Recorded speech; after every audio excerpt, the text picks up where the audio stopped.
my own silhouette. I'm getting stronger, step by step. The clock is ticking, but there's no time for me. I've been flying from town to town, from London to... Hey yo, what's up mga idol? Nandito na naman tayo para magbahagi ng konting kaalaman sa ating mga kasamaan dyan na mga idol. Pero bago ang lahat, huwag kalimutang like, subscribe at pindutin na rin ang notification bell para updated sa mga susunod pang video.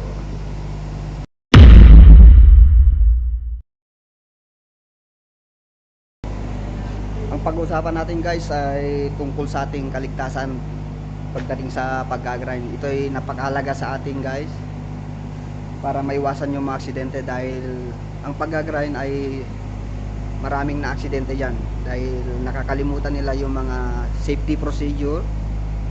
Kaya ituturo ko yung konting kaalaman pagdating sa pag-grind para maiwasan po natin ang ating mga aksidente. Unang-una guys, bago nyo isaksak yung grinder na gamit nyo, ay siguraduhin tingnan muna kung naka on off para po maiwasan yung aksidente. Dahil minsan yung mga kasamaan natin, binabago nila yung pinipindot yung mga grind, tapos hindi natin na-check kasi sa sobrang pagmamadali natin sa trabaho. Yan ang gawin natin bago natin isaksak yung ito, o kaya naman bago natin isaksak, huwag nating ilayo natin sa ating sa ating katawan yung grinder para kung sakaling naka-on man hindi tayo maaksidente. O kaya huwag nating ipatong dito sa mas mataas sa atin, dahil to pag sinaksak natin at naka-on, pag nalaglag tatama po sa atin, maaring tayo masugat o mamatay dahil sa grinder. Iwasan po natin yung paggamit ng hindi angkop dito sa grinder natin. Lahat ng grinder ay may mga speed na nakalagay, nakasulat dito mga idol, at saka dito rin sa mga disc, mga cutting disc, mga grinding disc, yan. May mga sulat po dito kung ilang minutes per speed nya, yung speed. Pero mga konting konting tips lang to guys, magmamadali tayo dahil mamaya magtatrabaho na naman kami. Yan. Saka wag nating lagyan ng bala. Karamihan sa atin yung mga kasama nating idol diyan, ilalagyan nila ng yung hindi angkop dito sa yung mga maluwag. Yun ay pag pumaling mga idol, sigurado basag yung grinder, tatama pa sa ating mukha, ayun man. Ayan, lalo yung mga cutting disc, ganyan. Itong cutting disc mga idol, napakanipis to. Konting kamali mo lang sa pagka-grind, maaaring ito'y mabasag, tumalsik sa ating mga mukha. Kaya ang gagawin natin, di ba, ilalagay natin lalagay natin yan mga idol. Ito'y magandang malaman natin dahil pag tayo'y nagtatrabaho o nag-apply pa lang, minsan nagagamit natin yung pagka-grind. Dahil ibabahagi ko sa inyo yung mga experience ko dati pag nag-apply ako sa AJMP sa Batangas. Ang wine-welding namin doon, ang trade test namin, overhead 4G. Kailangan mong i-grind yung i-grind mo yung wine-welding mo para maganda. Kasi doon ni-x-ray ang welding doon. Kung sino man yung mga idol natin dyan na nakapagtrabaho sa AJMP, shout out. Meron pa akong dyan, ako po yung nakapasa dyan ng 3G 4G na full penetration solid wire. Ngayon, karamihan sa atin tiyatanggal yung yung guard. Napakahalaga po itong guard dahil pag nag-grind tayo, minsan baka mahawakan natin to, yan, saka yung talsik hindi napunta sa atin. Yan, tinanggal ko yung yung saksakan.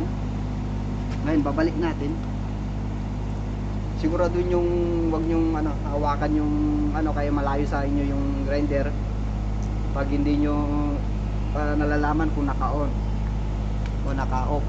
Kasi minsan yung mga grinder natin mga idol, burado na yung mga on-off dito. At saka kung meron din yung ni-repair na, nagkabaliktad yung on-off. Yun. Eh pag yung in-open nyo yan, isinaksak nyo, malapit sa nyo, tumalsik sa isang tips ko pa mga idol, lalo pag nag-grind kayo, gumamit kayo ng ng mask cover sa mukha nyo.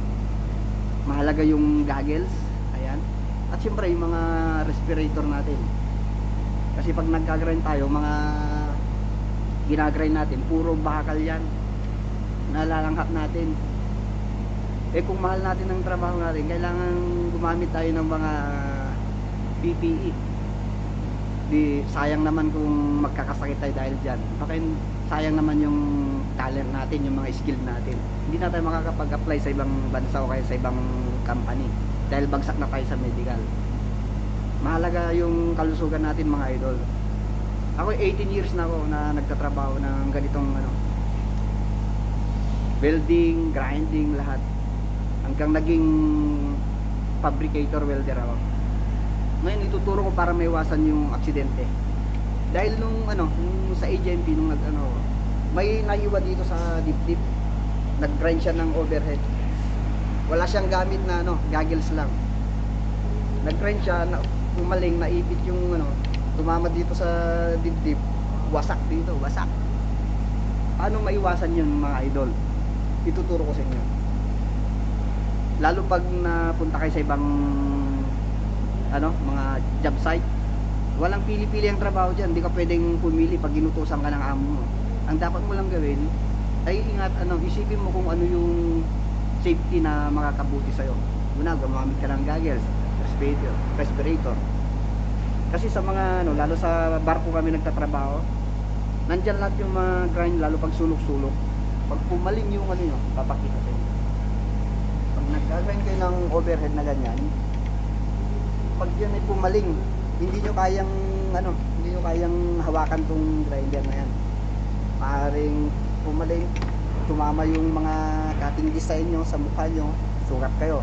Para mas madaling maiwasan, para maiwasan din natin yung mga puwing sa mga mata. Mahalaga yung mata natin. Saka siyempre lahat.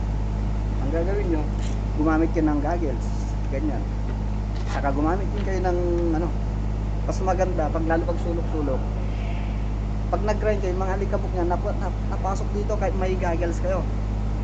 Ayan.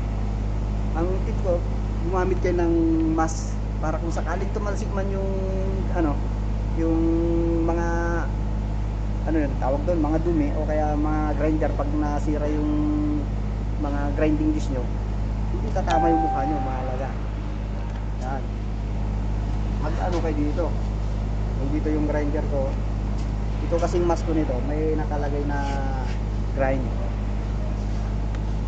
Ayan. So gumamit yan ng ganito, mahalaga to. Kasi ito'y protection sa iyong mukha. Pero kailangan gumamit ka ng ito'y papakita ko sa inyo. Wala akong gamit na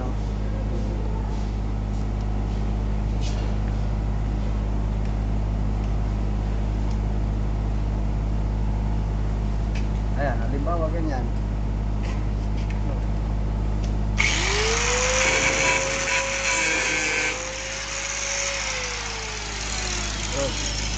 Ito yung napakalaga mga idol, yung mga mask natin.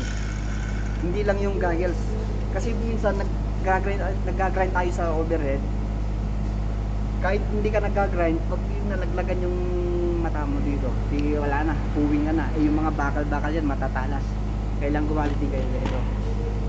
Yun ang tips ko mga idol. Dahil walang silbi yung inyong mga skill pag kayo in-aksidente na. Paano pa lang pag nag-apply pa lang kayo, hindi nyo alam yung ganyang sitwasyon, bagsak na kayo agad. Ayan si Alparandi. Ayan mga idol, yun ang mga payo ko sa inyo, konting tips na sana nakatulong sa inyong lahat mga idol. Pero bago tayo magtapos, huwag kalimutang i-like, subscribe my YouTube channel at pindutin nyo yung mga bell all para updated kayo lagi sa mga susunod pang video. Ayan mga idol, sa sulit ulit tayo magkita-kita.